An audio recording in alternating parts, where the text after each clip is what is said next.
doorbell at Jimmy's house. Now, when you come to my house, my doorbell sounds like this.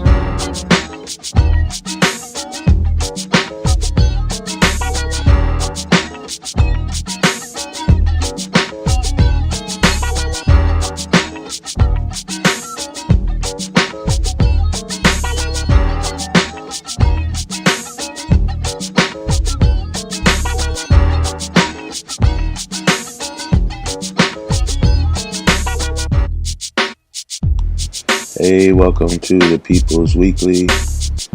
I'm Tim. I'm here with Nolan, Hack, and nobody else. I was like, is there another person coming? I was not aware.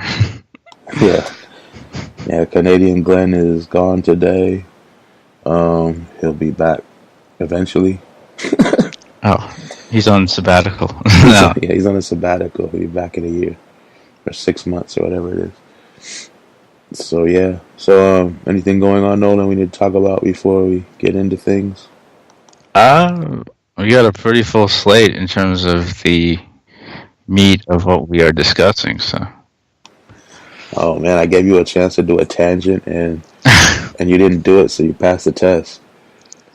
I don't think I could have passed that. With only the two of us, I figure we keep it more professional. We'll show you, Glenn. No, yeah. Music to Riot 2 will be out sometime next week, the first one. It's themed. A lot of them will be themed, some of them won't. Some will just be Music to Riot 2. But this one specifically will be themed. It'll be Fuck the Police theme. Got a lot of good songs. If you like West Coast rap and a little bit of East Coast mixed in, very little bit, because it's about the West Coast. And then you'll dig it, so check it out when it comes out next week to the people listening, and you too, Nolan. So yeah, what is the first topic? First topic is gun control and the we just went through this before the show, and I lost it because I shut my phone off. All right, the only good thing that can stop a bad guy with a gun is a good guy with a gun. But if the good guy with the gun is black, the police will kill them. That seems to be what's happened twice now in as many weeks, and many times before. Philandro Castile, and before that, and before that, and before that. The guy goes in to shoot up a bunch of people. Somebody saves him, and that person, somebody takes him down or apprehends him or shoots him, and that person happens to be black. The police come in, and the first thing they do is shoot the black dude with the gun. Even in this last case, there were white people with guns walking around too. None of them got shot. Oh yeah, I remember multiple times being in the South and seeing or getting wind of white folks with assault rifles at protests.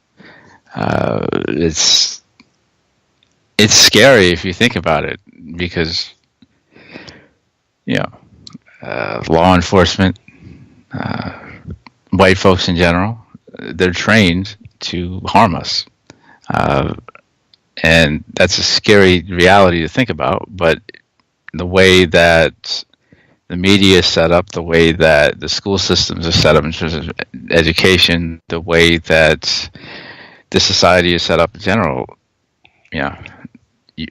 white folks are told that black people, people of color, Native people are criminals, and you have the last two presidential candidates, speak to that.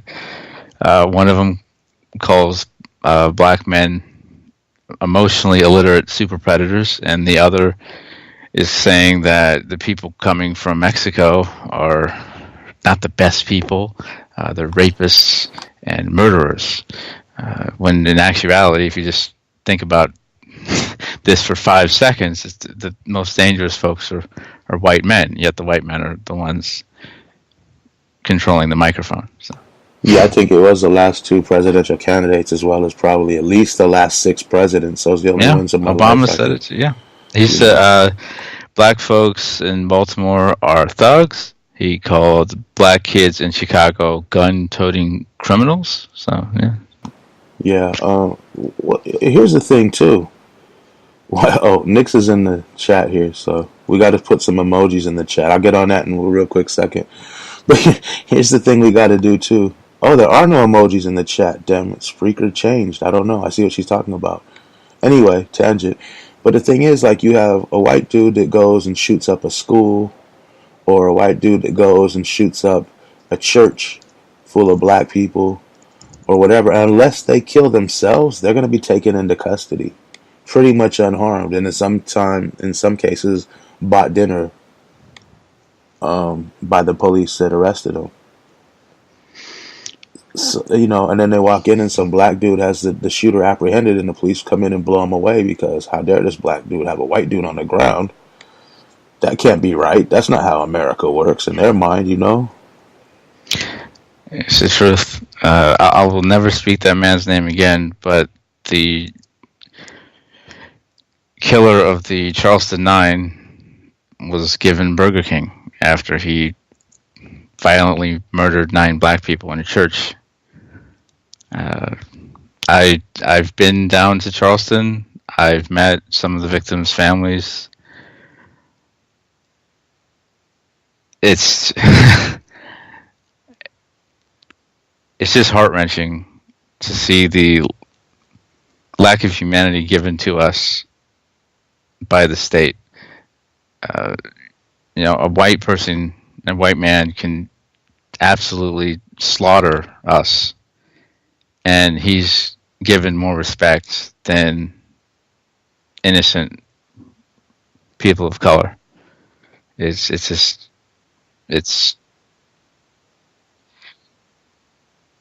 destroys my soul when I think about that, because that happens all the time. Cops kill us every single day. There are hate crimes against us every single day all over the world. And we have to fight off this absolutely asinine logic just to defend our own humanity.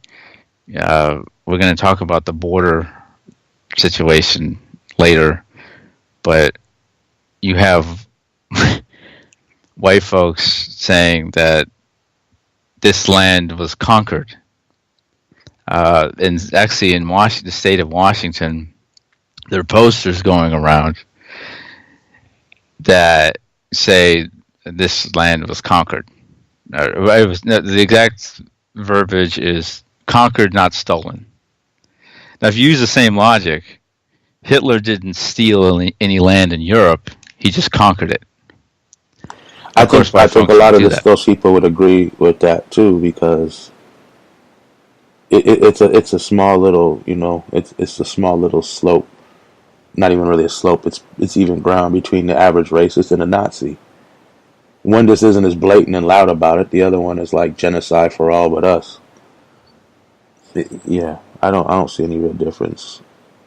I mean, there isn't. And if you look at this stuff for more than 5 seconds, you look at the formation of Nazi Germany, and I actually retweet a thread I made about this every day. Without the United States, there is no Nazi Germany. The absolute racist terror that the founding fathers created, I shouldn't say created, continued after Columbus and after the folks in Jamestown. Hitler copied that. And we talked about it on the show. He wrote about this and talked about it. It's not like something people can't go look up, Yeah, this is... The United States was an inspiration to Hitler. Yeah. He said, America is a shining example of what Aryan power can achieve, I'm paraphrasing. And people don't want to admit something like that because, I watch... The sport I watch the most nowadays is soccer, and one of the big things with soccer is the international game. So Germany, France, Nigeria, Cameroon, the nations playing each other. And one of the big things about the international game is the pride in your nation. People have a lot of pride in their nation.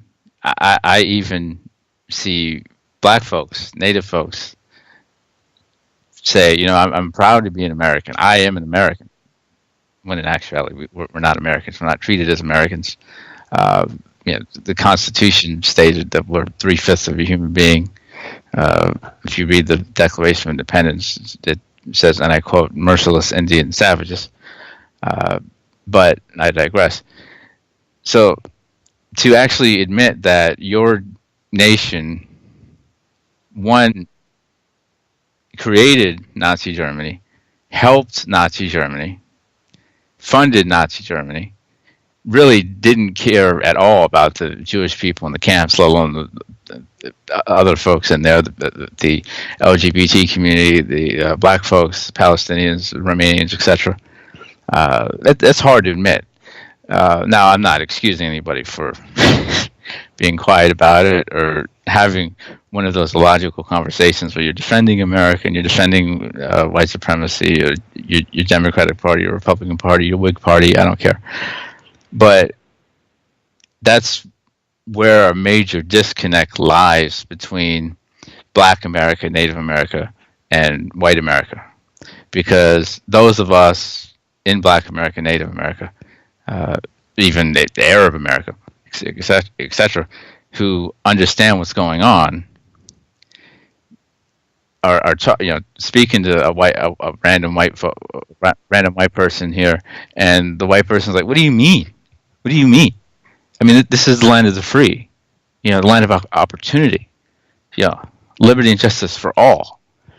And we're all indoctrinated with that, as children and in the school system and watching TV. I mean, it didn't even matter what you watch. You could as a kid, you can like Superman, for example. And one of his biggest taglines throughout history, the history of Superman, is, he fights for truth, justice, and the American way. Now, why in the name of white Jesus would you want to fight for the American way? This is the country that fought the British to keep slavery and keep Western expansion going, aka native genocide. Again, this is a nation that inspired the Nazis to create Nazi Germany and the concentration camps and some of the worst war crimes, human rights violations ever to grace this earth.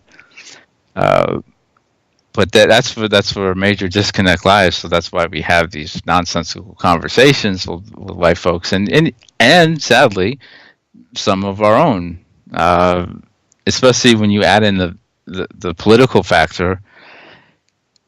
When Obama won in 2008, it was like being black in 2008 when Obama won.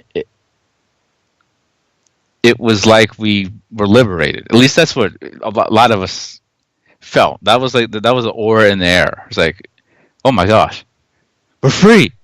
We're free, because it was such a shock to see a black man running this genocidal nation, the nation that had us as slaves for so long and still has us as slaves in the prison system. We run this business as usual, though. Yeah. Well, and of course, because of that indoctrination I speak of, we didn't think past that. We didn't think past, oh, wait, we have one of our own running the country, so now we're going to be okay. But again, if you think about it for more than 5 minutes, wait a minute, this guy's a Zionist. He's a huge supporter of Israel. He said in one of the presidential debates, he doesn't agree with reparations to black people, yet somehow thinks that Jewish people should keep getting reparations, which they should. But he thinks that Jewish people should keep getting reparations, but not black people. And even, which is really weird, because black people were also in the Holocaust and still haven't received a dime. So again, you think about this for more than 5 minutes, you go, wait a minute, it's just a black guy in the White House. That's all it is. He's, like Tim just said, it's business as usual. Half black guy in the White House.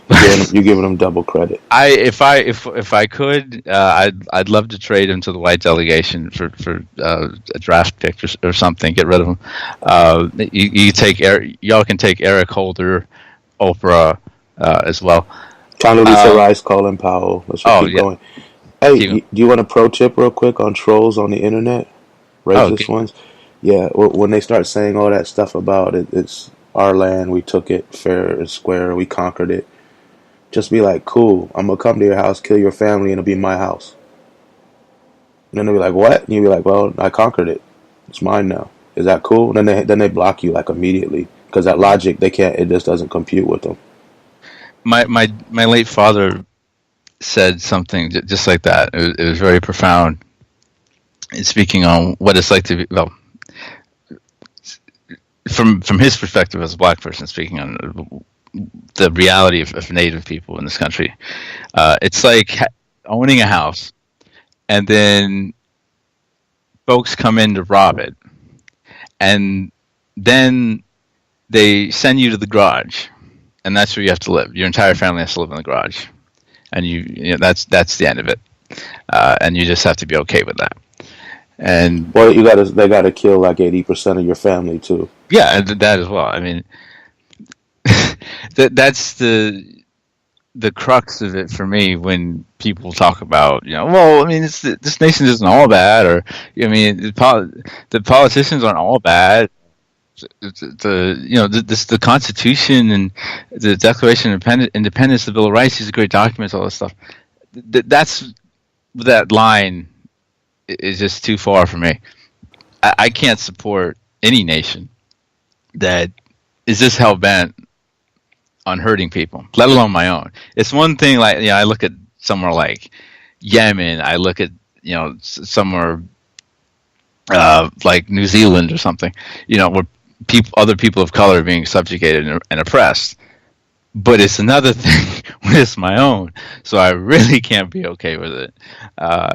And to tell you the truth, I consider Native people to be my family because they have, since I started doing this work, they've been so supportive of me, and in brass tacks, Black and Native folks are going through the same thing, just in terms of the grand scale of it. This is a double genocide that's lasted over 500 years. There's no reason why we shouldn't be family. All oppressed people are stronger together than separated. That's what Malcolm X said. That's Speaking of that, I know you've been sending me some clips, and I've been getting these old speeches, pretty much about police violence, because in the mix, the music to riot to mix, we're gonna have like old speeches mixed in too. It's kind of the point of the thing. But I was listening to some of these speeches, and I was like, wow, nothing's really changed but some optics. You know what I mean? Mm-hmm. Same exact things we screaming about now. Just a total injustice, and just nothing's changed. I mean, how many years has it been since the 60s and 70s when they were saying some of these speeches I have, man? It's like, wow, nothing has changed. I mean, you can tell people it's changed, and maybe in some cities it's a little better, but really nothing has changed. Thing that nobody wants to admit of any creed in this nation, and you see the same thing in Europe too, because of slavery. If you're talking about Black folks, because of the greed of the Western world toppling governments for their own gain.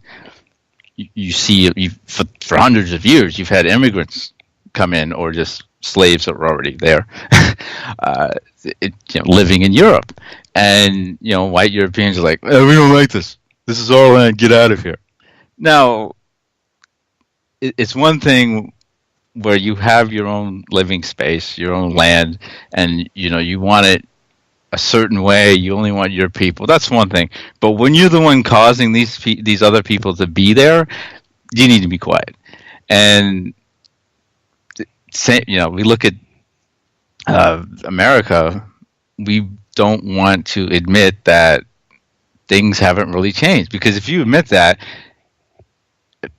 of any color, you have to admit that this country is evil. You have to admit that this political system does not work. This political system was meant to be evil.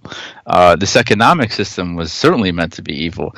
And once you start doing that, the world becomes toxic. You become more depressed. You become more cynical. It's just if you're a person of color, you become more paranoid, justifiably. So you're left to be more uncomfortable if you accept the reality. It's like the Matrix. I say it all the time. It's like the movie The Matrix. If you decide to live out of the Matrix and accept reality for what it is, you're going to be more uncomfortable until the day comes, especially if you're a person of color, especially in this nation, especially if you're black or native, until the day comes where we are liberated, you're going to be even more uncomfortable.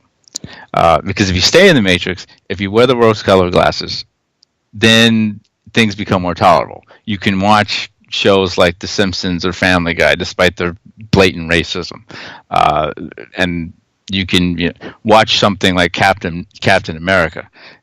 Someone like me, I look at Captain America, it's like, why are we cheering him on? You can watch Schoolhouse Rock, thanks Nolan. Ruined. I ruined a lot. See, that's the whole thing. I've ruined a lot of things for a lot of people just by being honest. I'm not pulling this stuff out of my behind. It's like I'm just have a conversation about a show, a movie. It's like, well, you did you see this episode? You remember this one where they did this? You remember this episode where Lisa Simpson had a dream about, it was either James Madison or James Monroe, I can't remember, fourth or fifth president. Either one was a slave owner, and they're giving her advice, and she is hero worshiping them. Last I checked, you shouldn't put a slave master on a pedestal. That's how I was raised. I think if they would have had Trump way back, things would be better. Because, just at least his words. Because, what if the native people had heard when the Europeans come, they're not bringing their best. They're rapists and murderers. Stop them. Or what if the African people had heard when these Europeans come, they're not bringing their best. Yeah. They're rapists and murderers. I think that's what happened. These white racists know what they did. They know what their ancestors did. And they're like, oh, why would anyone not do that comes in? That's just their well, there's another uncomfortable truth. If you study the history of the world, and if you study Black history, you study Native history, European history, Black and Native folks, especially, we do not have the bloodlust that white folks have. We just don't. The two world wars that were fought, less than 100 years ago, two biggest wars ever, people talk about, they were started by white folks. Adolf Hitler was not an African man. Benito Mussolini was not a native indigenous person. This is something that I've had trouble with, because I remember talking about this with my father, who used to be a Panther. He was in the thick of it in the 60s and went to Berkeley.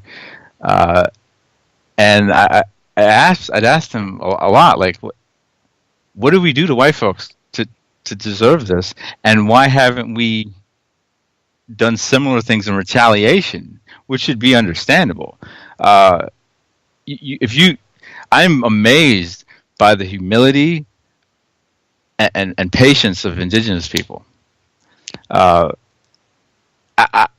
watch Native people deal with white people, white government officials, what have you, and I'm expecting them to just chew them out and just absolutely go, look, this frustrates me, dude. We don't want anything to do with you. Give us our land back. We want to just destroy you.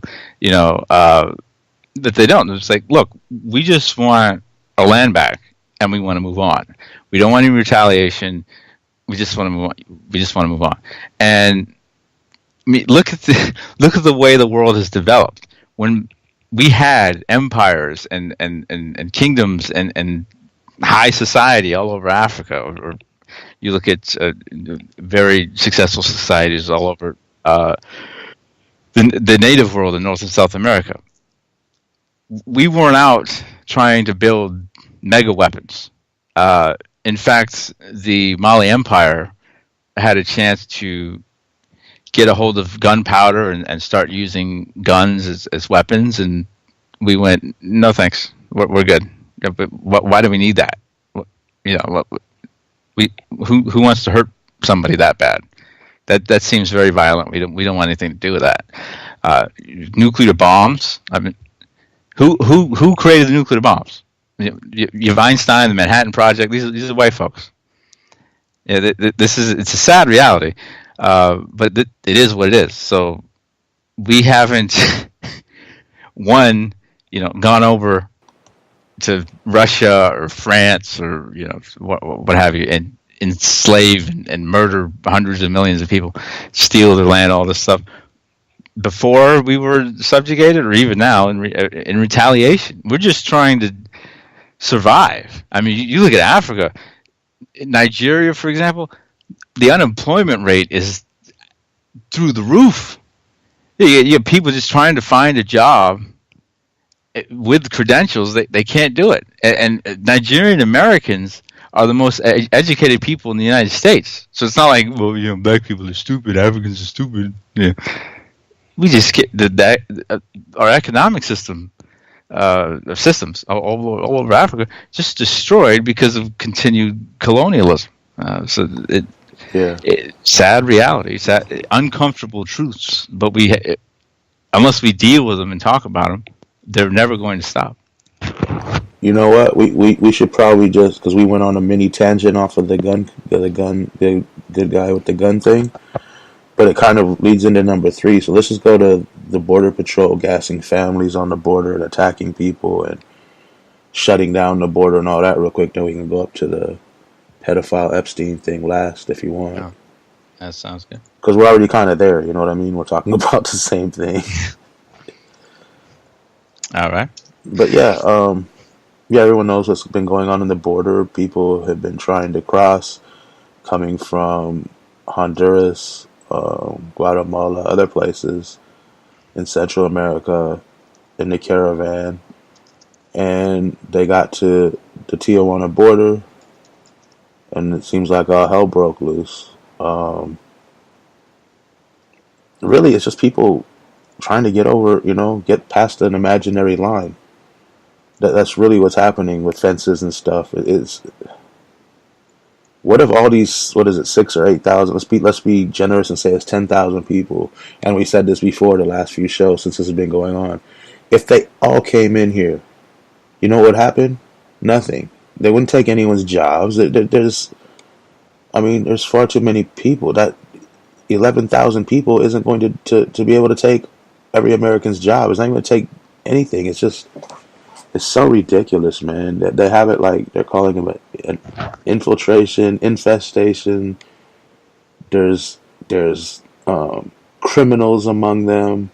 This is what these people are saying. Like they're just making stuff up to demonize these people, and basically, like we were just talking about, same thing we've done all through history in this country, and it makes no sense. It's just like humans trying to get a better life or flee from something, especially something that the United States created. You know what I mean? They should be welcomed with open arms. I don't understand this whole thing. We should be. Someone, I don't know where this was. I saw this. Maybe it was on Twitter or something. Someone said it would be cheaper. All this military stuff they're doing, all the crap they're doing down there. We would save so much money if we just gave each one of the people $1 million. We come out so far ahead as a country. Our tax dollars wouldn't be. I mean, we're spending tens and hundreds of millions of dollars.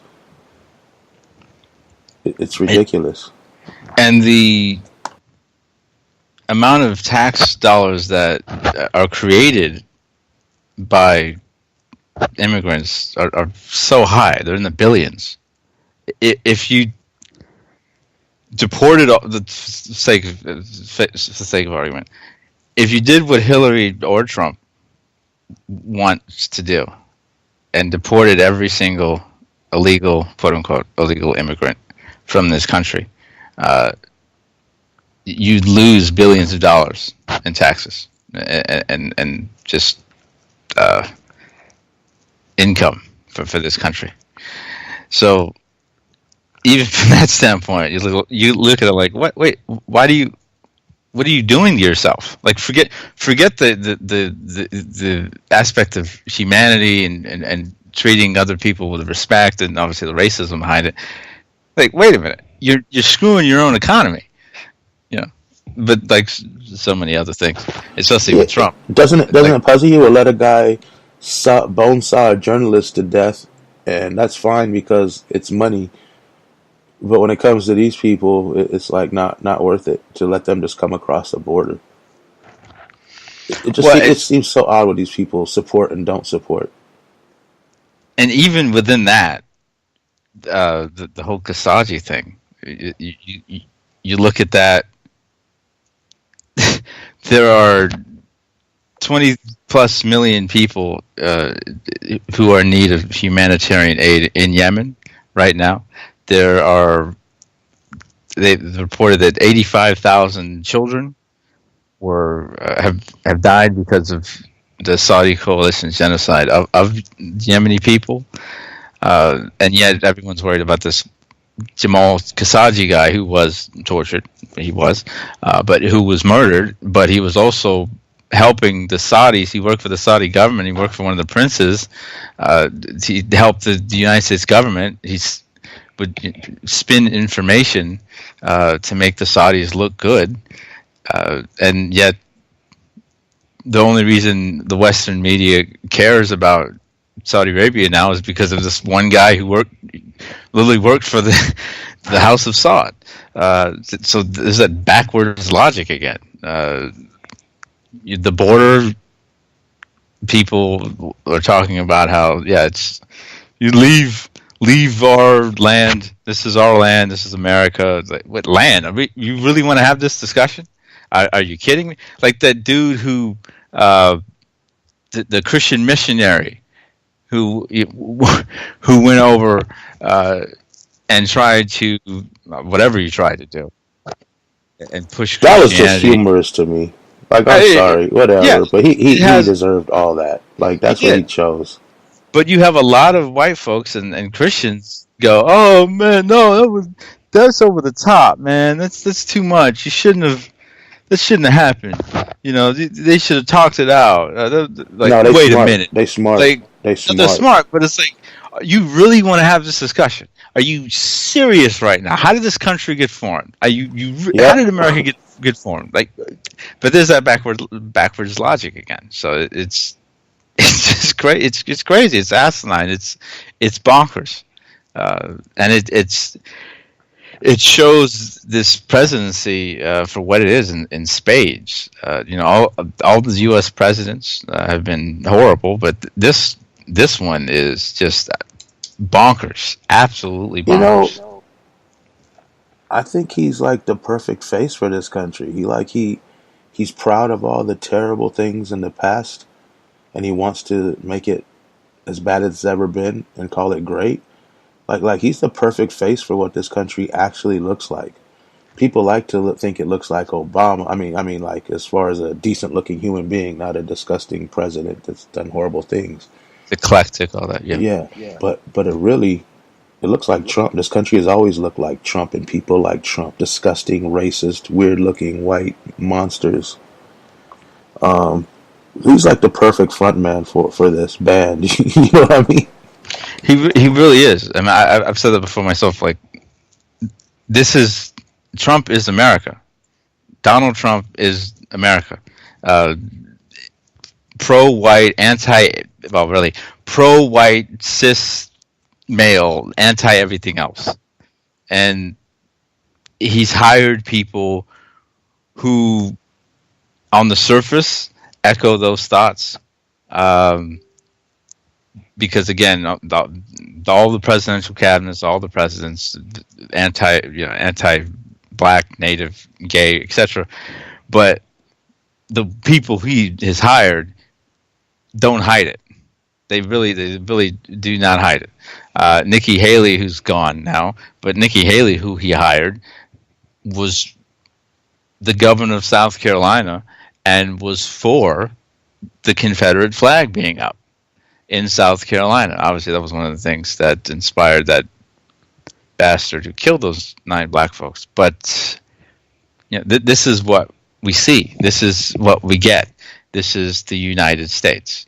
And again, people do not want to admit that. You have a whole party, the Democrats. You have so many people in the United States who say, hey, you know what, look, things are so bad now. I mean, I can't. Let's go back the way it used to be. It's like, this is the same shit going on. It's just more in your face. I mean, things are so.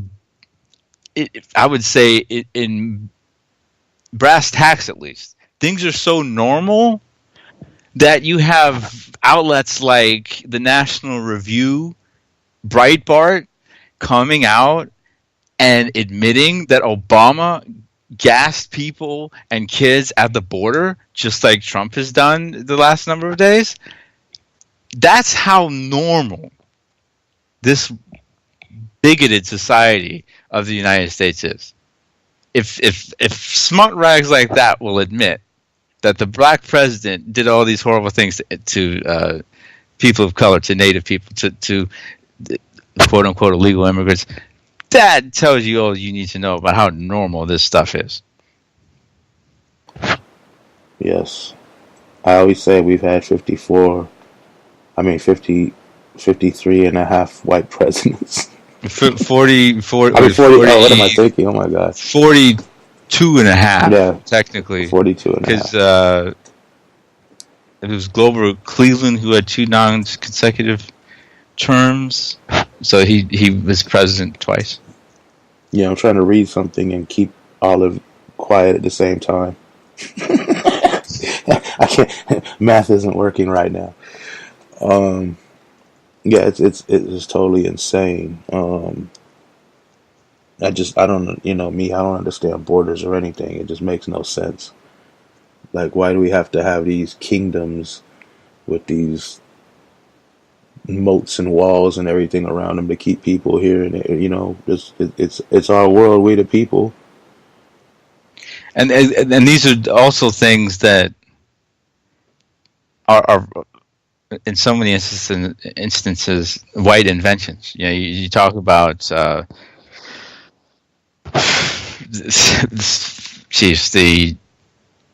absolute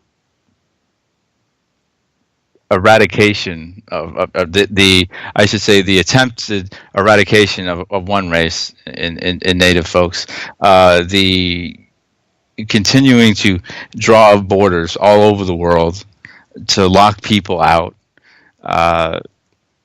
It's absolutely disgusting, but these are all creations of whiteness.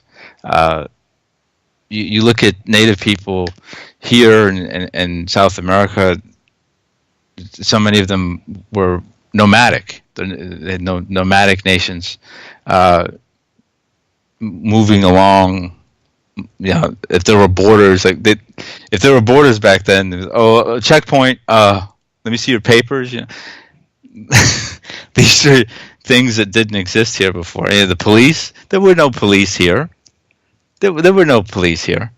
There were no police until there were slave patrols. Yeah, and quote unquote Indian patrols, and then talk about the gun rights, Second Amendment, and all that.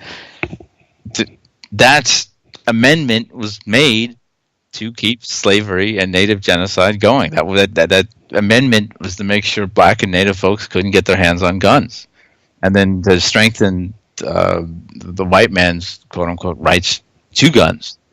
Of course, there's nothing in there about assault rifles or bazookas or anything. Even though you have these gun lovers saying that no, George Washington fought for my right to own an assault rifle. He really did. We've said this before, but yeah, it wasn't meant for. It was meant for white people to have guns, and the proof of that is the NRA. Like recently, well, first of all, the NRA, the only time they went against gun carry laws were in California, where they didn't want people to be able to have guns because the Panthers had them. So they didn't want black people, guns in the hands of black people. That's why California got these really strict gun laws, was because of the NRA and Ronald Reagan and all these right-wing gun lovers heroes petitioning and fighting and lying and doing everything they can to get the guns out of black people's hands here, which meant, unfortunately, quote unquote, for them, they had to take guns out of white people's hands too. But then it doesn't stop there. These same organizations are still going today, the NRA and the Republican Party and all that. They haven't said anything about Philando Castile. They haven't said anything. They've been dead silent on these 2 dudes that got shot by the police. But then as soon as something happens, it's a good guy with the guns always needed. No, we've had good guys with guns. The police come in and kill them. The quote unquote good guys with guns and badges come and slaughter the good guy with the gun every time, unless he's white. These are, you talk about things like the NRA, the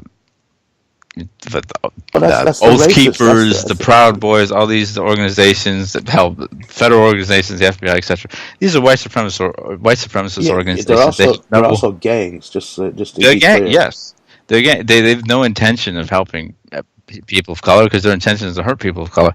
The amount of money spent in terms of lobbying by the NRA in this year alone, and it's still November, $4.186 million. In 2017, it was $5.12 million. That's how much money is going into gun violence instead of stopping gun violence. A lot of this stuff is very simplistic.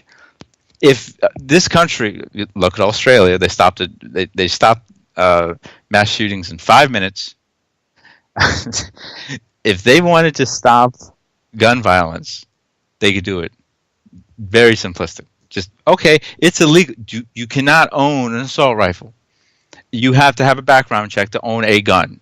And these background checks have to stick. If they wanted to stop harming immigrants at the border, okay, just stop harming immigrants at the border. If they wanted to stop the genocide against Native people in this country, okay, let's sit down, have a discussion. How much land did we steal from you? Where were your original people before we forced you out? Of course, these are things that this society and this government does not want to do. Whether you're talking about everyday civilians or the government, the civilians going, no, this land was conquered. It was not stolen. What? Yeah. Let's just go conquering racist houses. I think we should do that. Oh, because they should be cool with it. They should be cool with it. Look at South Africa, and this is black land. Okay, every inch of White Africa genocide was originally black. Okay, contrary to popular belief, amazingly. But South Africa is blackety black, black, black. And there are white people all around the world, especially in South Africa, who are all pissed off because we want our damn land back. The land was stolen. We were killed, maimed, raped. And we just want the land back. We're not saying, look, we want to start a war. We're pissed off. We want to kill you. We're sick of you. We want to push you all the way back to Europe and take some of your land. We want France as compensation. No, we just want our land back. Very reasonable thing to want. And yet white folks, like you said, Tim, this is my genocide. This is myth. To make up myths to distract from the point and stop from something that is needed from happening. I mean, the Israeli army, Israeli soldiers, have been helping white farmers in South Africa to try to keep their land. It's, again, asinine, ridiculous discussions that are being had, even at government levels all around the world. We can't just talk this out normally. If we talk this out normally, this could be we get a very quick expedited situations come to a head. We all look at each other. Okay, we figured that out. That's good, because we're all human beings, for goodness sake. Okay, we're all human beings. If you look at Africa and these two continents here, you go, okay, well, y'all are still all over Africa. The U.S. military is in, I believe, 52 of the 54 African countries. My math may be wrong. Basically, almost all of them. Continuing to subjugate us, you have the EU, and China, and Russia in different parts of Africa stealing our resources, and we just want to freaking live. But again, that isn't possible. Native people here, they just would like to live. They'd like their land back. They don't want any. They don't want your kidneys. you know. But that those those conversations are too uncomfortable to have, because once you start having those again, the daily life of the average white American would cease to exist. If you accepted all these truths, you couldn't live the same life, because if you and look, I'm a black dude in America. I can't watch the NFL. I can't do it. I cover the sport. I studied the league since I was freaking in diapers when I was like 1 or 2 reading box scores of the LA Times. I love football. I love the game itself. But I look at the NFL like, geez, you're going to just lie to these players? You're going to continue just use them as lifeless bodies, especially young black men treated like on the slave auction coming out of college. You're not going to pay them in college. So many of them are just going to lose their memory, lose their quality of life. And then there's, of course, you have teams like the Chiefs and the Washington Redskins, the Miami Dolphins Stadium. Miami's won multiple Super Bowls. That their stadium was built on a native burial ground. I just can't watch it because just shit is evil. You're making billions of dollars off of suffering of human beings. I can't do it. So that's the type of thing that would happen if white folks just admitted what was really happening, what has been happening. They couldn't live their daily lives. Arguably the most famous band of all time, the Beatles. Lennon said it himself. We're bigger than Jesus. And in some people's minds, they were bigger than Jesus. Lennon released a song with nigger in the title. Geez. Well, first of all, fuck you, Lennon. But people are, a lot of people don't know he released that song.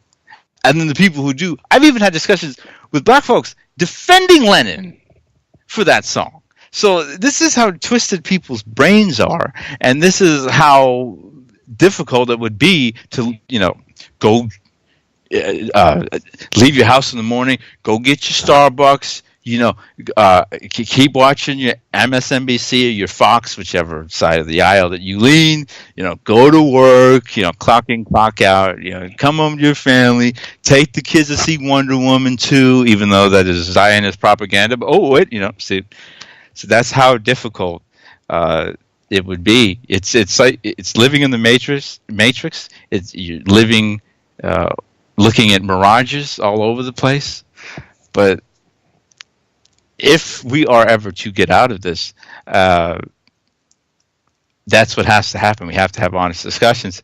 And as I've said before, and Tim alluded to it earlier, people of color have to come together as one, and legitimate white allies have to come together and pool our resources. For example, I say this all the time, I sound like a broken record. Black folks we have to, even from a selfish standpoint, we have to align with Native people. We have to give them our microphone.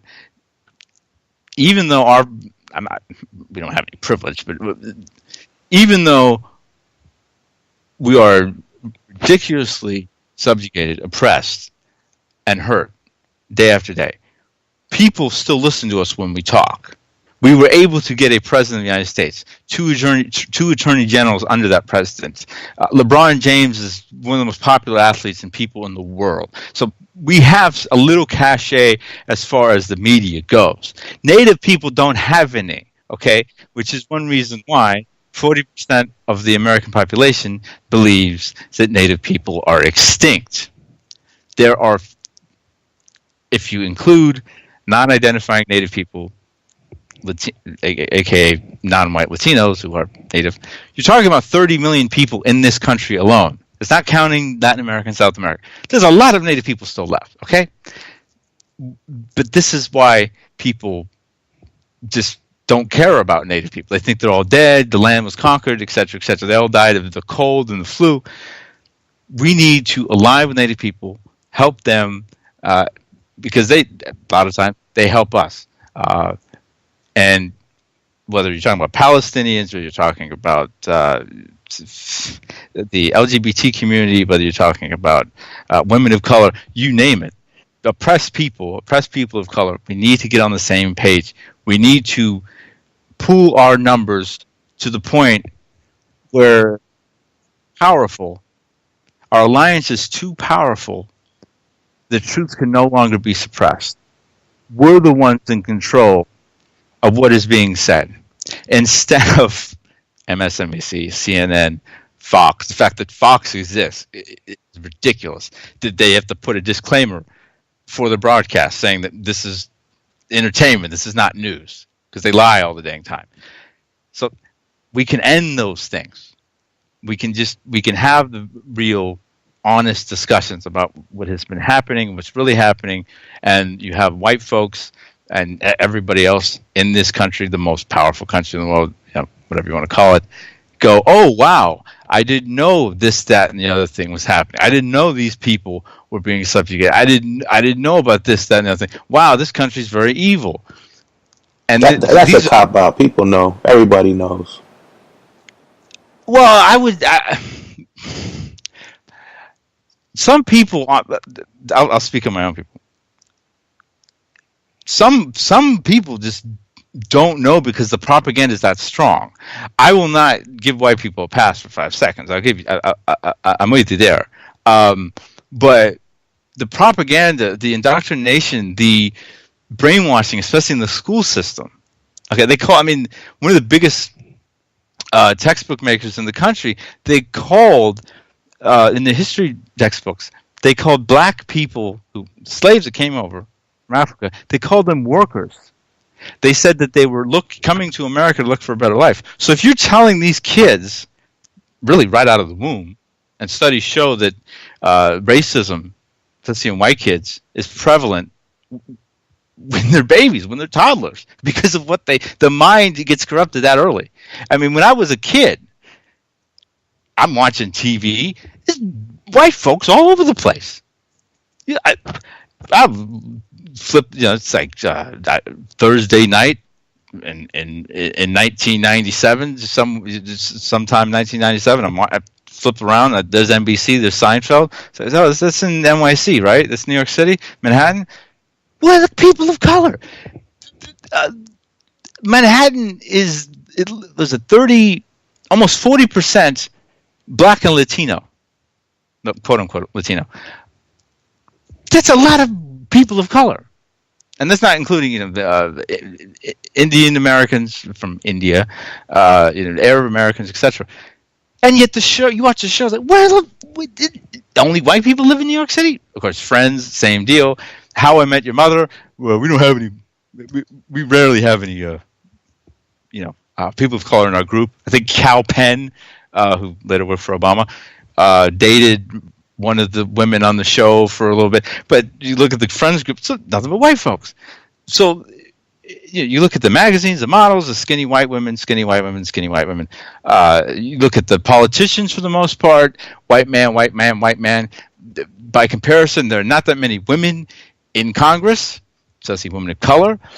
So you get all this pounded into your senses, and then you're indoctrinated and told that white is right, white is the best. If you're colored, something's wrong with you.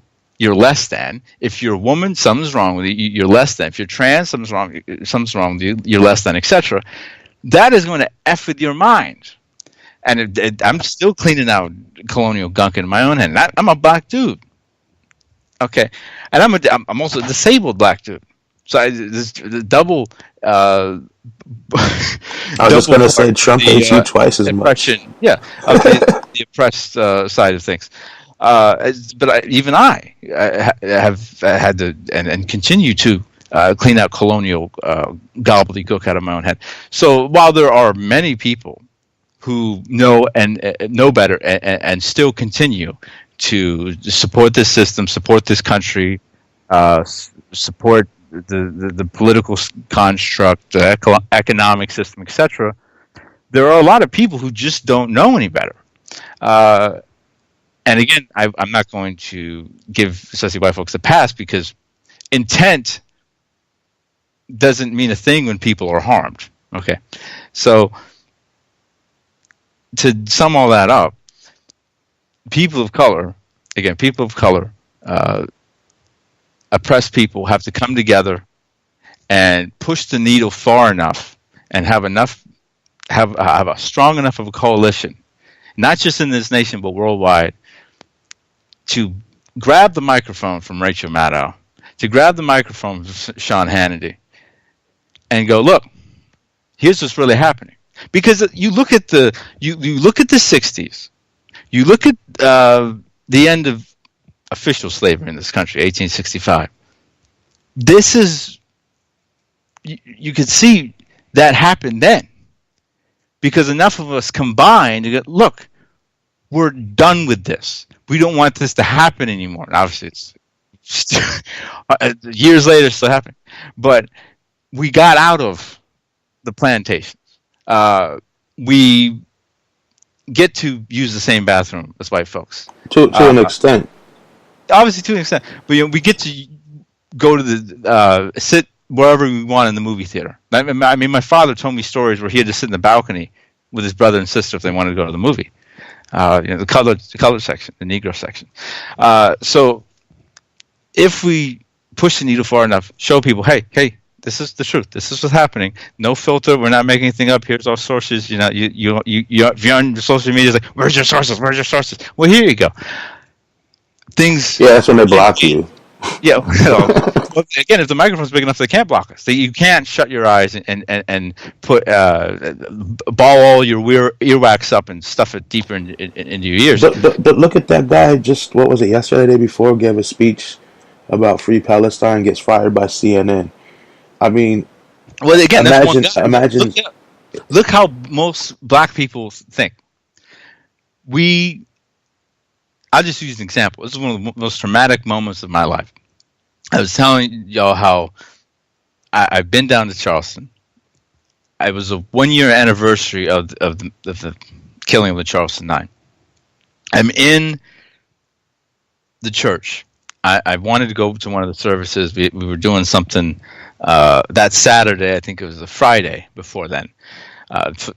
Doing something for the victims on victims' families on Saturday. So I'm in the church late Friday afternoon.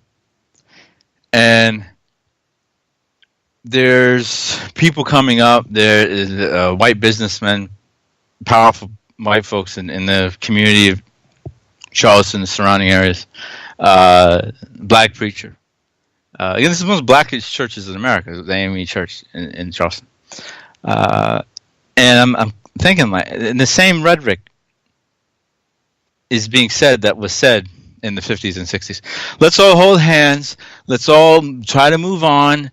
And, kumbaya. We shall overcome.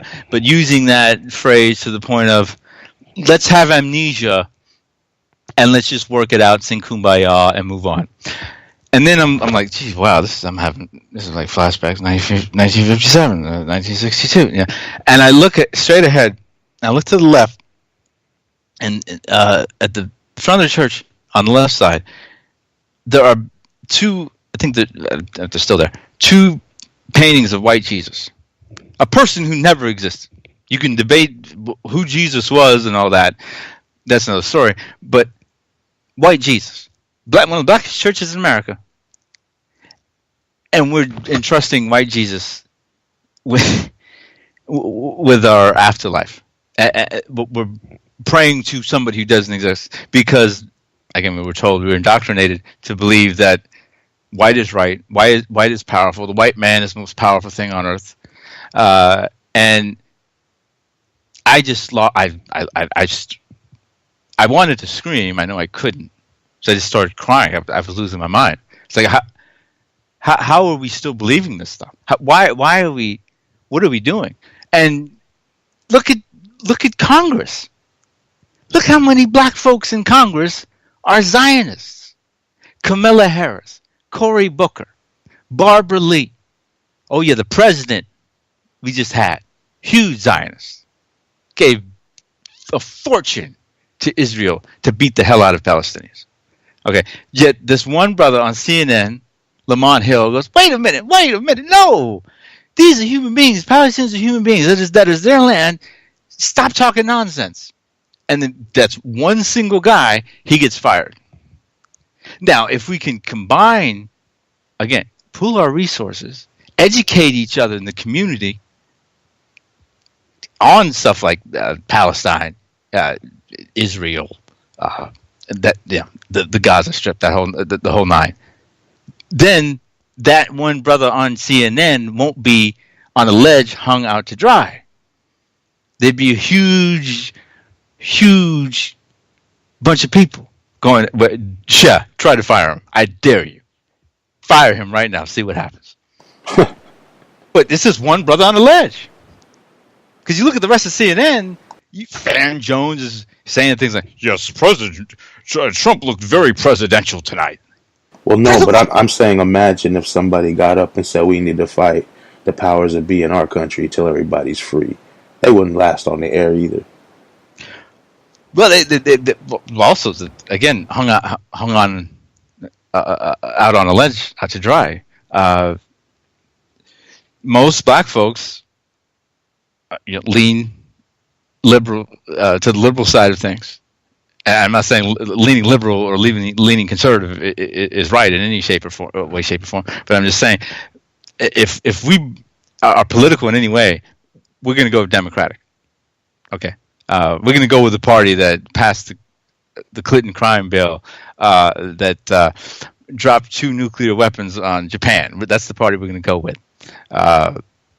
But that's how toxic the collective thinking of any group of people is in this country and in this society. I mean, look at Africa. Okay, and we've been beaten 6 ways to Sunday, and our head's been bashed in, our brain, our psyche's been bashed in 6 ways to Sunday. We're speaking French and English and Portuguese. What are we practicing? Capitalism, believing in white Jesus, and even if you go farther back before the white colonialism, and I'm not blasting Christianity or any religions in general. I'm blasting the twisted versions of these religions that were forced onto us centuries ago.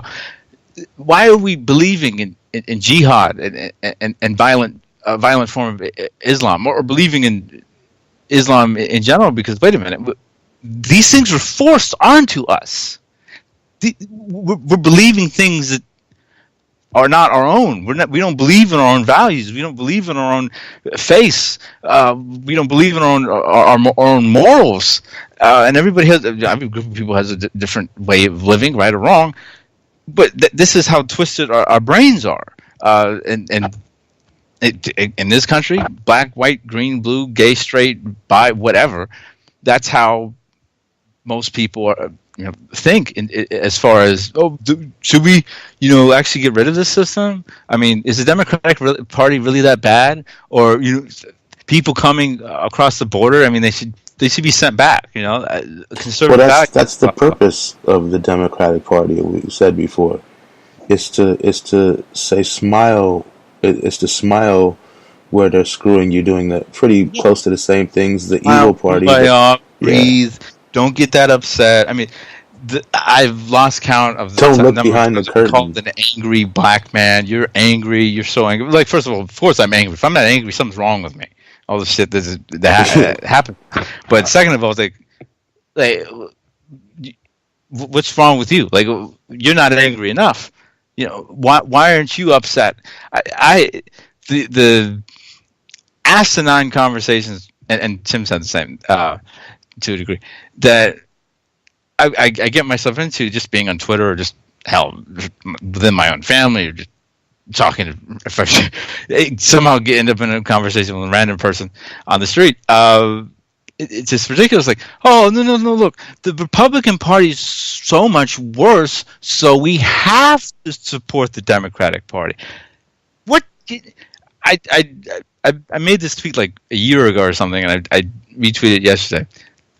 If you have a room, small room, you have 2 people, one person's committed 50 murders, another one's committed 10. Are you going to support either one of those people? Just because one of those people, by comparison, is a decent person by comparison to the other one? Well, he didn't kill as many people, so he's not as bad. Leave him alone. That's exactly what they do. Right. That's exactly what they do. That's how liberals think. I mean, again, if you study this stuff for more than 5 minutes, you can have a logical conversation about this. Just like the conservative ideology, liberalism was founded by a white male who had a fortune tied in to the Atlantic slave trade. If you read his own writings, he's defending slavery. He's defending the mass murder of Native people, the stealing of their land. John Locke is his name. Go read up on him. And yet you have so many, even black folks. Oh, no. We need to vote blue, unite blue, ride that blue wave to freedom. What the hell are you talking about? Well, since we're on this tangent, yeah, I heard Bernie Sanders talking, and it was like really funny to me. People love this guy, but he's a scumbucket, as we said before. But what he was saying was, they can't gas kids at the border. That's wrong. And they can't do this is wrong. And this is wrong. And this is wrong. So many things are going on under the Democrats and Republicans. But then he started saying the elite wants to do this, but we're not going to let them do it. And I'm sitting there thinking, but you're the elite. And you're duping all these people you're talking to into thinking you're like them. But how long has he been in Congress? He hasn't done anything, man. He's never... The man signed the crime. He signed... Yeah, but I'm saying... It was... during the election, that was the worst election in my lifetime. The whole shtick of Bernie Bros were look, he's not Hillary. I mean, she pushed the crime bill. She called y'all super predators. You black folks, you should come on Bernie train. Right? Didn't he sign it too? Yeah, he did. But it was the same lesser of two evil thing. Exactly. But see, it's all talk. That's the thing. It's all talk. He's sitting here bashing, and Trump does the same thing, talking about the elites. You are the elites, both of them. I don't see why they don't get that. If you want to stop the elites from doing something, then stop doing it. Yeah, you stop. Stop. Somebody in my message last night was going, look, we just need to vote the right ones in and tweak the Democratic Party, and things will be cool. You can't vote anybody in. If they're going to join the Democratic Party or the Republican Party, they're toxic. Their soul is gone. The shining light, the new shining light of the Democratic Party, Alexandria Ocasio-Cortez. Everyone loves this woman. As soon as she got elected, and really before. I just use this example. As soon as she got elected, she started falling apart. All her promises, flip-flopping is what they call it in politics. She's endorsing Pelosi as Speaker of the House. What is it? The Green New Deal, maybe the name of it. Some initiative for allegedly clean energy she wants to put on the table. Pelosi. It looks like she'll be the person to oversee that. The woman is pro-Israel. She's taking money from Chase, which I was gonna say she flip-flop on Israel. She flip-flop on ICE. Yeah, Chase also had I think has a quarter of a billion in the Dakota Access Pipeline. Yeah, so, did you hear that she went and did a photo shoot and wore some $3,000 suit, and all the Democrats and liberals jumped to defend her, saying, "You don't understand how photo shoots work. You don't get to choose what you wear." Now, here's the thing. You know how many photo shoots I've been on for famous people, Nolan? How many? I can't even count. I really can't. And I'm going to tell you something. Yeah, you'd have a lot of people coming in with clothing lines and this and that. So, wear this, or wear this in a video, wear this in your photo shoot, wear this for your album, wear this for whatever. And they could choose to do it or not. But one thing for sure is when you go into these photo shoots, they represent you how you want to be represented. So why would you go in and say, I support these people, I'm just like the people, and then wear something these people could never even afford? Why would you say, like, look, I got my own clothes, go ahead and do my makeup and hair or whatever? I'm not going to change. If you want my picture in the article about me, then I'm going to dress how I normally dress. It's little things like that. She's already starting to separate herself from the people, and they're like, it's not a big deal. It's not a big, but it is a big deal. Doesn't matter if you get to take the clothes home or not. The point is, why do you want to represent yourself as that? Why would you ever want to represent yourself as somebody above the people that can get stuff that they can't get? That's the capitalist ideology. That's the white ideology. There has to be somebody in front who you follow. These people are a joke, man. 1 minute she's in front of Pelosi's office, standing up on a table or a desk, screaming about stuff. Then she's like, "Oh, I fully support her. She'll be great." And then and then the same thing with ICE. Abolishing ICE doesn't mean abolishing, quote unquote. It means just taming it down and changing some rules. Shut the hell up. She's just like the others. They don't see it. My hashtag says they're all the same. Glenn said it. And Glenn said it, and I believe it. You cannot be in these positions in politics unless they know you're going to sell out already. Nope. Chelsea Manning. She didn't get it there though. But she joined the Democratic Party and she tried to run. She joined the Democratic Party and hung out with Nazis. What does that tell you? Wow. Well, Hillary was good friends with a former Grand Cyclops of the Ku Klux Klan in Robert Byrd, who was part of that filibuster to try to kill the Civil Rights Act. Yeah, and we're not bashing the Democrats. We're trashing both parties. Just anyone coming in here. The whole thing. In the chat, there's some. Remember my name in the chat. Said a couple of things. I'd like to touch on. Plus, if you it's a comment, we'd like to read it out. Saying that they say, but in truth, women are still the slaves of the world. The N-word should have nothing to do with it. I agree. Women are ridiculously oppressed. They've been oppressed for ages. And even in my own societies, black societies, they started being obviously oppressed when the white folks showed up. We used to actually worship women as all-powerful goddesses, and we had queens and women leaders of our nations. But the point that I was making, Lenin still used the dang N-word. If you're not black, you don't use the N-word, period. It's like if you're not native, you don't use the R-word. End of discussion. I don't think any natives really use it either, do they? They're different. Those are different circumstances. The R-word and the N-word. They were formed, how they're used, how they're still used. So black folks happen to twist the word around, flip it around, use it slang or at times a term of endearment, and to me it's trying to put a happy face on an ugly word, and also just trying to continue to create our own culture, because all of our culture was stolen from us. If you were a slave born in America and your parents were born in America, in your mind, we're Americans, right? Or technically, at least we're here. This is where we're from. I don't know anything about Africa. I don't know what the country in Africa, languages, religions. I don't know anything. I don't know anything about that. So we have to continue to create our culture. And one of the, right or wrong, the N-word is a part of our culture. And we can use it very comedically. We can use it very violently. But the R word is completely different in terms of the circumstances. Yeah. Talking about scalping a human being.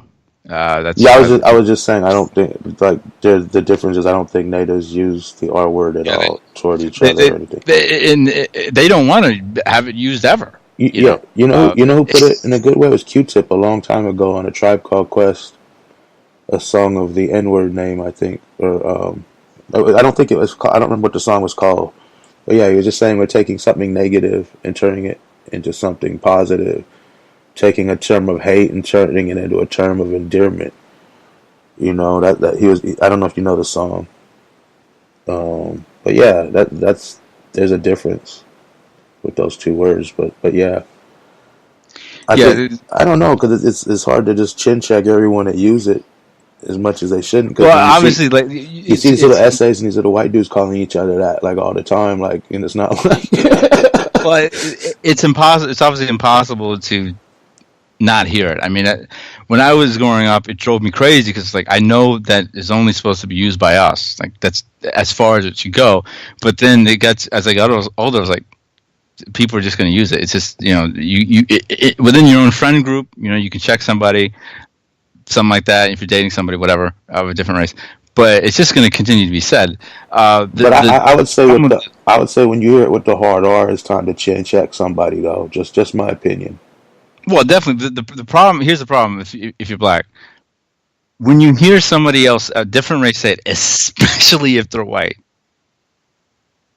you can't hear the hard R, even if the phonetics that are used by the other person is it's bothersome. It's just the amount of trauma connected to that word. If someone of a different race uses it, we can't help but hear the hard ER. At least that my own personal experience speaking on. And with the R word, I mean, it's especially different because there are no teams called the niggers. Okay, there's a freaking NFL team with $1 billion, paying black folks included millions of dollars to play for them, called the R word. Okay. Yeah, there's no team with Sambo as a logo either, but there is a team with the equivalent with that Chief Wazoo. And there used to be, to be fair, there used to be a lot of products or team names and whatnot. Like my father's high school, they named the Tar Babies. Wow, there was just some like a team. They just changed the name not that long ago. Yeah, there's Nigger Hair Cigarettes, Coon Chicken Inn, etc., etc., etc. There's a really good movie actually of what America would have been like if slavery had continued in terms of what we're used to seeing as slavery, the plantations and whatnot, called The Confederate States of America. And it's kind of goofy, but it's actually pretty good. And it actually uses some real images of the past to tell the story. And also, at the end of it, it shows a lot of the things that used to exist that were anti-black. We're talking about restaurants, team names, products, etc. But again, so on the word, there's obviously a difference between the R word and the N word. Like any slurs, like the F word for gay people, that's different than the N word just because of obviously different circumstances. But the point being, I wanted to make, obviously, yes, women are oppressed like crazy. The difference is Lenin went too far in trying to explain that. He had a white hiccup. His whiteness showed too much and decided to use a word he should never use. I just wanted to speak on that. And they made a good point. Remember, my name also made a good point. White folks can admit at this time their contribution to the problems of this world. It would be like admitting they cheated on their taxes. It's okay until someone catches you. Of course, you have a president. That's the point. Because you have a president who's been cheating on his taxes for decades, and he's still technically not caught in terms of any actual prosecution. It's come out that he cheated on his taxes, but he's gotten away with it, like everything else he's done. Nixon, he's probably the most bonkers president since Nixon, and I think he's even more bonkers than Nixon, because at least Nixon was intelligent. But Nixon rigged an election. He tried to rig an election. And after he resigned, Ford's like, "Oh, you're pardoned. You're cool." And everyone's like, "All right, whatever. Move on." What's on? What was on during that time? Soul Train, was that on yet? Whatever. Soul Train's been on since that before. Move on our daily lives. Move on. Whatever. The president tried to rig an election. The president that came after him pardoned him. This system's fine. Whatever. Move on. It's a continued cycle. We've been doing this forever. Continuing to say that the system's fine. We just need to tweak a little bit, just reform it a little bit. And you see freaking liberal candidates, candidates of color. Reform is one of the main taglines. Especially the Ocasio-Cortez woman. you go to a website. It's reform, criminal justice reform. It's not abolish. There's no abolish isn't in there. It's not abolish ICE, abolish the police. She's a Democrat. Of course. Yeah. We continue to run on this hamster wheel as black folks and people of color, believing that this system is going to be the thing that frees us from the system, which is asinine in and of itself. But I've asked this question 100 times. I've never gotten an answer. When is this system work to free us? When have we gotten our freedom because of Republicans, Democrats, people in the Whig Party, in the Federalist Party? When? Point to me on the map of time where this system freed us. Even in other countries, when did the United Kingdom go, all right, look, we're going to stop messing with you? France, we're going to stop messing with you. When? Never. Capitalism, this bonkers form, that's like the word of the day for me, this bonkers form of a democracy. To talk about Parliament in the UK, the Congress in the United States. Never. They have no intention. That's the whole point. They have no intention of actually freeing us because the freaking system is designed to enslave and kill us. It is that simplistic. Yeah, we got like 15 minutes left. We're going to have to move on in a second. But that's why I was on Twitter over here and I was getting sidetracked because we were talking about the shooting in the Charleston church, and some dude on here is like, there are many small towns who outsource prisoner meals to fast food outlets. This isn't a thing, at least not a real thing. Then they said, and Free Anon said, they mean after his arrest. They're talking about what we were talking about. And then this WD Stewart says, wait, I know what you're talking about. You mean they went through a drive-through on the way to jail, right? It isn't an issue either. They know the hell he's entering. Oh, wait, what? They know the hell he's entering. I don't know what that means, but anyway. I guess it means they're trying to prepare him for the hell of prison. So get him a cheeseburger. Or the hell of being but then I put the death penalty. Yeah, but I said the issue is he was alive to get the burger. Roof and so many other white mass murderers, terrorists, get to live, and at the same time, law-abiding black people lose their lives on regular. Hang on, let me tilt my phone up so I can see. Lose their lives on the regular, even when heroically saving others. Like, the point isn't the burger. The point is he lived to get the burger when a lot of people don't, when they're innocent. This guy walked in and committed an act of terror, and yes, it was an act of terror because it was based on a political ideology of white nationalism. And then he gets to be talked down by the police and treated right and handcuffed and taken to get a burger on the way to jail, even if it's common protocol or not. Whereas if it was a black dude that stopped the church shooting, shot Roof with the gun, the police would come in and shoot the black dude. He wouldn't even have a chance to get a burger on the way to jail. You know what I mean?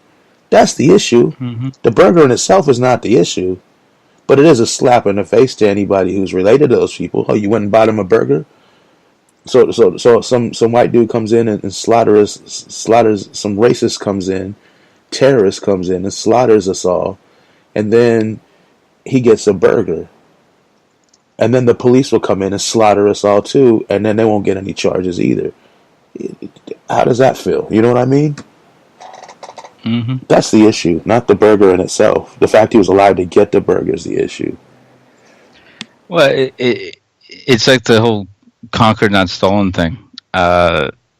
When we try to protect ourselves, it's seen as an act of aggression, which technically it is. I mean, if someone's trying to hurt you and then you're trying to physically protect yourself, yeah, okay, by definition, act of aggression. But then if a white person does it, if a white country does it, no, it's fighting for freedom. It's heroic, When our leaders do that, they get killed. Crazy Horse, for example, Steve Biko, you name it.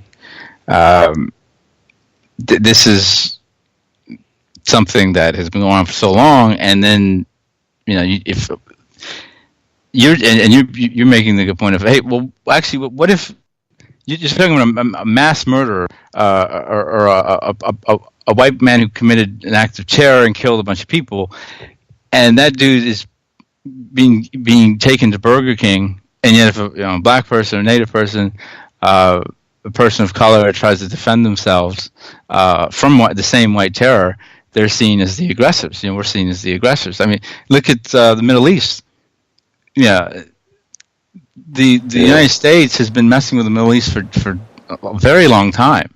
9/11 didn't just happen overnight, and you have a lot of folks in the United States, and especially in Congress, going, hey, these people need to calm down. The jihad and even the civilians, it's too much. We're trying to help them. If you again study this stuff for more than 5 minutes, look at the actual details of what the United States Armed Forces has done to civilians in the Middle East, or anywhere America has gone and with their military. There's the SEAL Team 6, same SEAL team that killed Osama bin Laden. They were doing something called canoeing, where they use a knife. I'm not even going to go into it. It's a very disgusting and horrific process, and just going deep into human beings' skin and their bones and flesh and whatnot. Just mutilation of their bodies with different weapons, killing people that don't need to be killed, civilians. So, and yet when those same people are like, hey, would you stop, or actually try to physically fight back, they're seen as aggressors. So, there's a lack of logic in these conversations again. Yeah, they say the Bible says thou shalt not kill unless it's in war. It doesn't say that, but I mean, I guess you could say that. I mean, that's where they get it. They just change whatever. War is okay to slaughter people. If it's not a war, then you're a murderer. It's weird. But anyway, we got to move on to the last topic. We got like 10 minutes. So the pedophile Jeffrey Epstein was given a lenient deal by, what's his first name, Acosta, who is now Trump's Secretary of Labor. Epstein was Alex Acosta. He was the prosecutor at the time who gave him a deal, but it wasn't just he had some child pornography or something. He raped children. But he did more than that. He had like a pyramid scheme where he'd reward children for bringing other children to let him rape them, and he was raping multiple children weekly. I mean, these are and remember that this guy is in Trump. Acosta's in Trump's cabinet, appointed and everything, and these are the same people that were screaming about an imaginary pizza parlor with children underground and all this. But this is okay. Why don't they just go off on this guy? Why can't any of these Democrats or Republicans say it's wrong no matter who does it? Not if our guy does it, we'll justify it. If their guy does it, we're going to rail on it and say to lock him up. That doesn't make sense. Why not lock them all up? Why not say they're all evil and crooked? Well, for one, if you do that, you have to admit, if you're a Democrat, you have to admit that the Clintons have been good friends with, especially Bill, with Epstein. You can actually see logs that Bill Clinton was on one of Epstein's private planes. Okay. And so was Donald Trump. So if you're a conservative, if you support Mr. Trump, you have to admit, wait a minute, oh geez, our Donald was with this idiot, this disgusting human being. Do you see how hypocritical that is? Of course. Because the Democrats are like, Trump's disgusting for being with him, and the Republicans are like, Clinton's disgusting for being with him. Oh, what are they up to? Yeah, maybe they're all up to the same thing, and maybe they all are just disgusting. Like, why can't they comprehend that? Why are they such team cult members? Well, again, if they admit the truth and admit how disgusting and rigged this system really is, then their lives instantly become uncomfortable. They have to admit, wait, we got to get rid of the system that has been protecting us and giving us undue privilege for the longest time. And yeah, again, left, right, center, whatever. And the scary thing about this Epstein idiot, the people that have been on that one of his private planes include Michael Jackson. They include Chris Tucker. They include Naomi Campbell. They include Dustin Hoffman. Well, that one's not a surprise if you know anything about Dustin Hoffman and the Me Too movement. They include Michael Bloomberg. Again, not a surprise. Richard Branson. Mick Jagger. Well, not a surprise there either. He committed statutory rape during his heyday, along with a number of other rock stars. David Frost. Remember Frost Nixon, the man who had that famous interview with Richard Nixon, and Jimmy Buffett. So, again, if you're going to be honest about Jeffrey Epstein, you got to do a double take on a lot of folks that a lot of people like. And again, this leaks into Black America because one of the more famous Black folks is Naomi Campbell. And also Chris Tucker. I've watched all 3 Rush Hour movies. I enjoyed all of them. His stand-up's funny. Oh, yeah. Wow. I think he got 20 mil.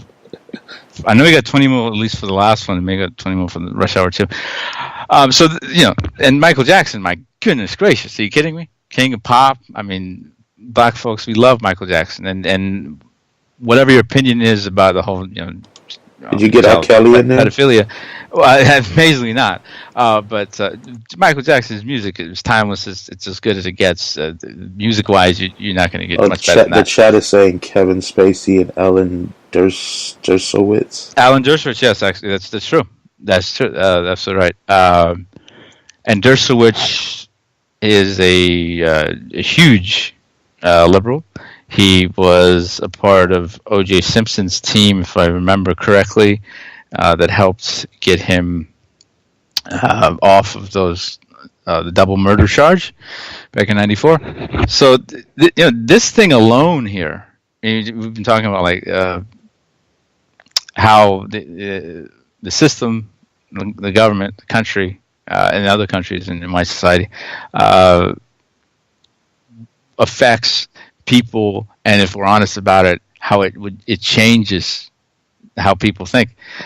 This alone can do that because, again, these are very famous people, very popular people. So, and like you said, this Epstein, disgusting human being. I mean, his crimes are pretty freaking. Pretty freaking awful, and there's a lot of them, and it's like a rabbit hole. This is from, I actually linked the article on my Twitter. This is from the Miami Herald. His client, speaking on, talking about Epstein. Palm Beach multimillionaire Jeffrey Epstein, 54 years old, was accused of assembling a large cult-like network of underage girls, children, with the help of young female recruiters, which you spoke to, Tim, to coerce them into having sex acts behind the walls of his opulent waterfront mansion as often as 3 times a day. Wow. The town of Palm Beach police found. So, why is this guy not locked away for he got and the article title is How a Future Trump Cabinet Member Gave a Serial Sex Abuser the Deal of a Lifetime. I mean, this, like you said, this guy should be locked in a hole for the rest of his life and not see daylight until he's dead. I mean, there's no argument about that. There should be no argument about that. But because the way the society is set up, the victims are the ones hurt after they're harmed, and the abusers are the ones who protected.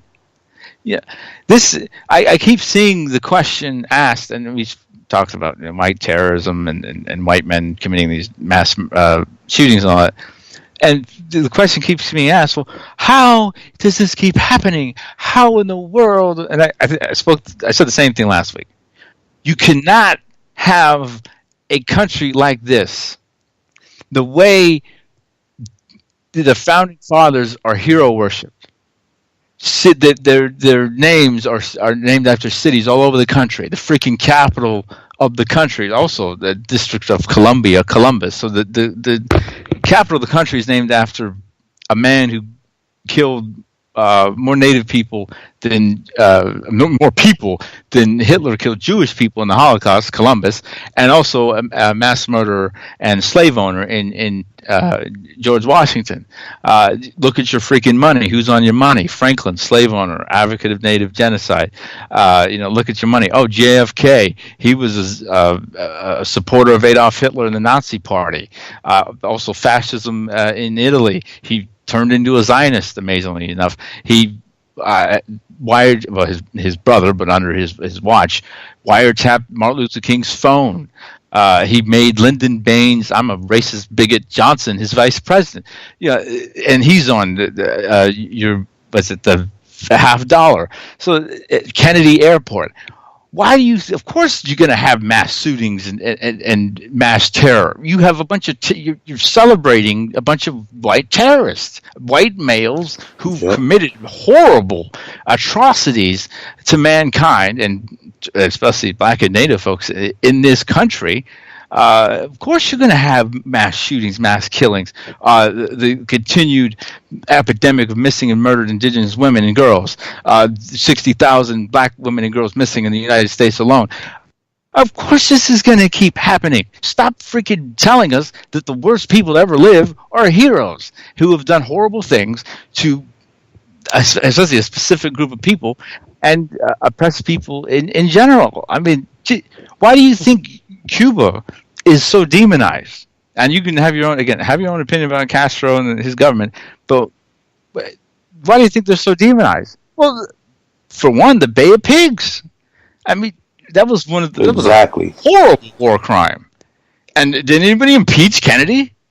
No. We were going to reelect him. At least somebody ended him, though. Right, that's true. Because some people believe because he didn't push harder in Cuba to topple Castro is the reason why he was killed. And there's some evidence, that you can argue that is the reason why he was killed. But you're going to have people like Jeffrey Epstein let off. Henry Weinstein, from what I understand, is not in jail. He's awaiting trial, but he's not in jail. Hell, I was arrested simply because of my race. Sadly, I wish it was only once. And one time my bail was $200,000. I had to stay in jail overnight. Actually, it was multiple nights. And yet, Weinstein, no. He assaulted, harassed women. It's all good. He's a white man. All right. It's okay. Red Fawn, still under house arrest for protecting her people, for protecting Native people, for protecting the planet, for protecting humanity, protecting water. She's still under house arrest. So Nelson Mandela, 26 years in prison. So it's like an earthworm. You can't just cut an earthworm up and you have to totally devastate and destroy the whole thing. Burn a lot. I mean, Germany. Look at Germany. Does Germany have its money named after Hitler, Goebbels, Goering, Speer? Are there streets named Himmler Way? Are there cities named after Mengele? Are you freaking kidding me? Now, Germany has its problems, but they're not that ridiculous. Of course, again, you're going to have these problems if you don't have these honest conversations about these. One is just about reality, but especially about the history of your own nation, the current events of your own nation, and the heroes you choose to have all over. Yeah, that's ridiculous. You see, I don't believe. Correct me if I'm wrong, but I don't believe Uganda has a statue of Eddie Amin. No, but I mean that's the thing. You have to look at your heroes. Like if you just said it. If your heroes are genocidal maniacs, what do you think's going to come out of that? We got to Yep. wrap soon. This is what you're gonna get. Yeah. Yeah. This is America. It is what it is. We got. Before we go, I saw something. It was stunning to me only because it was so blatant. Obama was speaking, I think, in the South, and he actually admitted that, and I'm quoting, "Suddenly America is the largest oil producer." That was me, people. Say thank you. He admitted he's torched the planet. One of the selling points of the Democratic Party nowadays. No, we love the planet. We're trying to protect it. It's all the Republicans are trying to destroy it. Come on our side. Fight for the Earth. Fight for the Earth's survival. Well, there's a black president, and thanks to him, the U.S. surpassed Saudi Arabia as the world's largest oil producer. Saudi Arabia's got a lot of oil. That's a pretty impressive feat. Evil feat, but impressive nonetheless. And he's bragging about it in broad daylight. Vote blue, unite blue. Blue wave. Drown me to death, for goodness sake. Kill the earthworm. Kill the earth. Hashtag kill the earth. Like just destroy it, devastate it, burn it up till there's nothing left. Because even just a little piece can grow back. That's what always happens. Well, nobody's tried to kill these earthworms yet, really. No, if anything, it's just reformed. It's evolved genocide. I mean, you have slavery turning into the prison system. Yeah, you have to destroy every single part of it. You have to. And if you even talk about it, like you even say, "Oh, free these oppressed people," like that guy that said "Free Palestine," they're saying, "Oh, he was calling for jihad and a violent destruction and murder of every person and every Jew in the world," or something. Like they made up this whole thing out of it. You never said any of that. That's the opposition. That's what you're against. Like even when the Confederate flag and then the Columbus statues and some of these other racist statues of Southern quote-unquote war heroes. The Confederate dude, Trump was like, what's next? Are they going to take down Thomas Jefferson and George Washington? You'd hope so, but no. Yeah, you see, they always try to make it like, oh, they can't do it all. Yeah, you got to destroy it all. That's the only way to be free, is to destroy every part of the oppression. Left, right, or center. It drove me nuts when the whole Charlottesville thing was going on. People were like, "Oh, we got to get rid of these Confederate monuments. We got to get rid of these Confederate monuments." I'm like, "Yeah, but also you got to get rid of the dang American monuments." I mean, yeah, Washington had almost 3 times the slaves that Jefferson Davis did. And by the way, the American government, with the Americans running the show, let Jefferson Davis go free after being on house arrest. I believe he was on house arrest for like 2 years, and then let him go free. The guy committed treason. He tried to overthrow the freaking government. No, let him go. Let him go. He's a white man. It's all right. It's all right. It's all right. If it's all white, it's all right, as Chris Rock would say. It's probably a good way to end this show right there with a quote from Chris Rock. So thanks to the listeners, and thank you, Nolan, and we'll be back here next week. Oh, and yeah, Music to Riot 2 is coming next week too. So, keep an eye out for that. Thanks again, everybody. We'll see you next week. Have a good weekend, y'all. Peace.